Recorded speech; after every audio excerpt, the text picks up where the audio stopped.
क्या हो गया जी? कुछ नहीं बचा, न खेत बचे न घर। अब हम क्या करेंगे?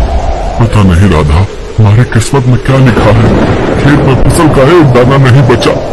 खेत, घर में रखी सारी उपज और बीज भी बह गए। पता नहीं अब कैसे गुजारा होगा हमारा। रामपुर गांव के हर घर की फिलहाल यही कहानी थी। 4 दिनों तक लगातार एक समाज बर्बाद कर दिया। पूरे इलाके में बाढ़ आई हुई। राम के खेत में खड़ी फसल बाढ़ हो गई। हर तरफ तबाही का मंजर था। किसी को कुछ समझ नहीं आ रहा था कि वो क्या खाएंगे और कैसे जिएंगे। अन्न के बिना पूरा दिन बीत गया। फिर पूरे 2 दिन बाद पानी जब कुछ कम हुआ तो सरकार के कुछ लोग थोड़ा थोड़ा अनाज गांव के सभी परिवारों को दे गए। राधा ने उसी अनाज से एक पतीले में खिचड़ी बनाई और फिर जैसे ही राम और राधा उस खिचड़ी को खाने बैठे, ठीक उसी वक्त, बेटा, कोई है क्या? 2 दिनों से भूखा हूँ बेटा, कुछ खाने को मिलेगा क्या? बाबा, आप कहाँ से आए? बेटा, मैं तो 3-4 दिन पहले बस यहाँ से गुजर रहा था, तभी जोर की बारिश शुरू हो गई। बारिश से बचने के लिए मैं पास वाले मंदिर में रुक गया, लेकिन बारिश बढ़ती ही चली गई और मैं वहीं पर फंस गया। अब पानी कम हुआ तो बाहर निकल पाया। अब वो मैं बोल रहा था कि कुछ खाने को है क्या बेटा? एक तो वैसे ही अनाज कम है, इतनी सी खिचड़ी बनी है बस, इसमें से अब बाबा को कैसे खिलाएं? कोई बात नहीं, भगवान सब व्यवस्था करेगा। बाबा, आप अंदर आइए। बेटा, अगर कोई बात है तो जाने दो, मैं कहीं और जाकर। ना बाबा, कोई बात नहीं, ये मेरी पत्नी राधा है, इसने खिचड़ी बनाई है, तो बस ये कह रही है कि आपको खिलाने के लिए हमारे पास अच्छा भोजन भी नहीं है। अरे कोई बात नहीं बच्चों, भूखे के लिए तो खिचड़ी भी पालक पनीर के समान है। ऐसी बात है तो आपका स्वागत है। आइए बाबा, जो हम खाएंगे वही आप भी खा लीजिए। राधा और राम के पास इतनी भी खिचड़ी नहीं थी कि वो दोनों भी पेट भरकर खा पाए। ऊपर से साधु बाबा के आने से तीनों मुश्किल से खिचड़ी के 3-4 निवाले ही खा पाए।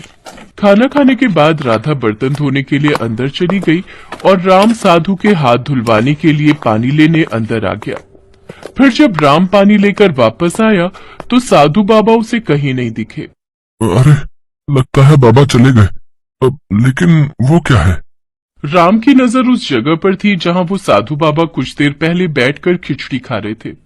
अब साधु बाबा तो वहां पर नहीं थे, लेकिन उनकी जगह वहां पर एक अंगूठी रखी हुई थी जो काफी ज्यादा चमक रही थी। राधा, राधा, जल्दी आओ, ये देखो, वो साधु बाबा अपनी अंगूठी यहीं भूल गए। हैं? अंगूठी भूल गए? अंगूठी भला कौन भूलता है? शायद उन्होंने हाथ धोने के लिए अंगूठी निकाली हो और फिर पहनना भूल गए हो। तुम रुको, मैं देखकर आता हूँ, वो अभी ज्यादा दूर नहीं गए होंगे। राम ने साधु की तलाश में पूरा गांव छान मारा, लेकिन उससे वो साधु बाबा कहीं नजर नहीं आए। थक हार कर वो अपने घर वापस आ गया। राधा और राम ने फिर उस अंगूठी को साधु बाबा का उपहार समझकर अपने घर में भगवान की मूर्ति के सामने रख दिया। उधर बाढ़ का पानी भी अब पूरी तरह से उतर गया था, लेकिन पूरे गांव के सामने अब चुनौती ये थी कि खेतों में क्या और कैसे उगाया जाए, क्योंकि पूरे गांव में किसी के पास भी न बीज बचे थे और न ही उन्हें खरीदने के लिए पैसे। गांव में भूखमरी की नौबत आ चुकी थी। फिर एक दिन क्या हुआ? थक गए क्या? हाँ, पूरा दिन भटकता रहा, लेकिन पूरे गांव में किसी के पास एक भी बीज नहीं बचा है। सब कुछ बाढ़ में बह गया और तुम्हारे खाने के लिए भी कुछ इंतजाम नहीं हो पाया है।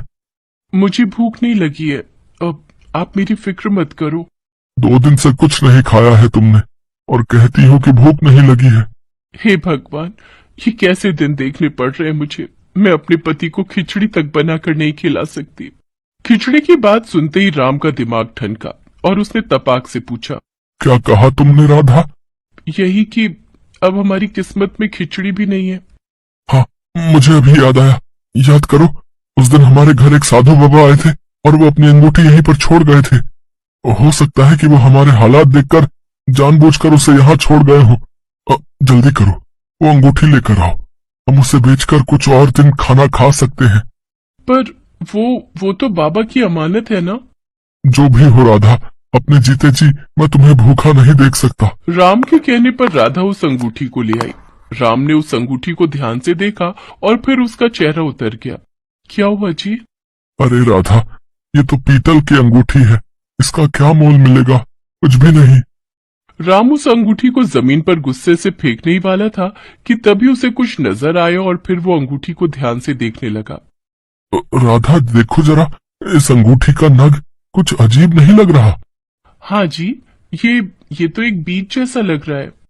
राधा सही थी। असल में वो एक टमाटर का बीज था जिसे राम ने बड़े ध्यान से अंगूठी से अलग किया। पर कोई अपनी अंगूठी में नग की जगह टमाटर का बीज क्यों लगाकर घूमेगा? यही तो सवाल है राधा। जरा सोचो, जब हमारे घर में कुछ खाने को नहीं था तभी एक साधु हमारे पास आते हैं और ये बीज यहाँ छोड़कर चले जाते हैं। कुछ तो बात है राधा। दोनों ने उस बीज को नमन किया और फिर पूरी श्रद्धा के साथ उसे अपने घर के एक गमले में गाड़ दिया। राधा और राम को लगा कि कुछ दिन बाद उस बीज में से टमाटर का पौधा निकल आएगा, जिनसे वो कुछ वक्त बाद कुछ और बीज बना पाएंगे। और इसी सोच के साथ वो दोनों वहां से चले गए। उन्हें इस बात का बिल्कुल अंदाजा नहीं था कि उनके साथ क्या चमत्कार होने वाला था। अगले दिन जब राम और राधा सोकर उठे तो ये देखकर चौंक गए कि जिस गमले में बस एक दिन पहले ही उन्होंने टमाटर का बीज बोया था, वहां अब एक मजबूत पौधा खड़ा था। सिर्फ इतना ही नहीं, इस पर कई सारे लाल लाल टमाटर भी उगाए थे। हे भगवान, ये कैसे संभव है? इतनी जल्दी भूल गए? ये उन साधु बाबा का चमत्कार है जी, और मेरी बनाई खिचड़ी का फल, जो इतने सारे टमाटरों के रूप में हमारे सामने है। उस पौधे को साधु बाबा का आशीर्वाद और भगवान का चमत्कार मानकर राम और राधा ने अपने हाथ जोड़ लिए।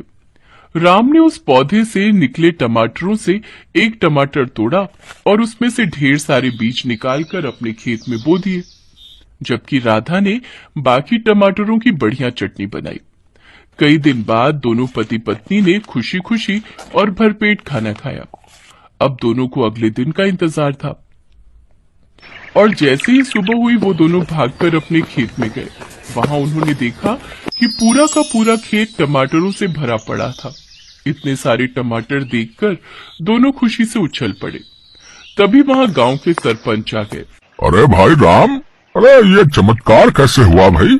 कल तक तो तुम्हारा खेत भी हम सबके खेतों की तरह ही वीरान पड़ा था, फिर ये टमाटर की फसल एक ही दिन में कैसे उग गई भाई? ये जादुई टमाटर है सरपंच जी। अब आप बिल्कुल चिंता मत करिए, अब हमारे गांव में कोई भी भूखा नहीं रहेगा। सचमुच? पर पहले बताओ तो सही, ये चमत्कार आखिर हुआ कैसे? राम ने गांव के सरपंच को कुछ नहीं बताया, बस मुस्कुराकर अपने खेत की तरफ बढ़ गए। उसने अपने खेत के लाल लाल जादुई टमाटर पूरे गांव में बांटे और सभी ने उन टमाटरों के बीजों को अपने अपने खेतों में बोया। कुछ ही दिनों में गांव का हर खेत लाल जादुई टमाटरों से अटा पड़ा था। अब तो ट्रक के ट्रक गांव आते और यहाँ के खास टमाटरों के बदले गांव के किसानों को बढ़िया दाम देकर जाते। कुछ ही दिनों में पूरे गांव की तस्वीर बदल गई।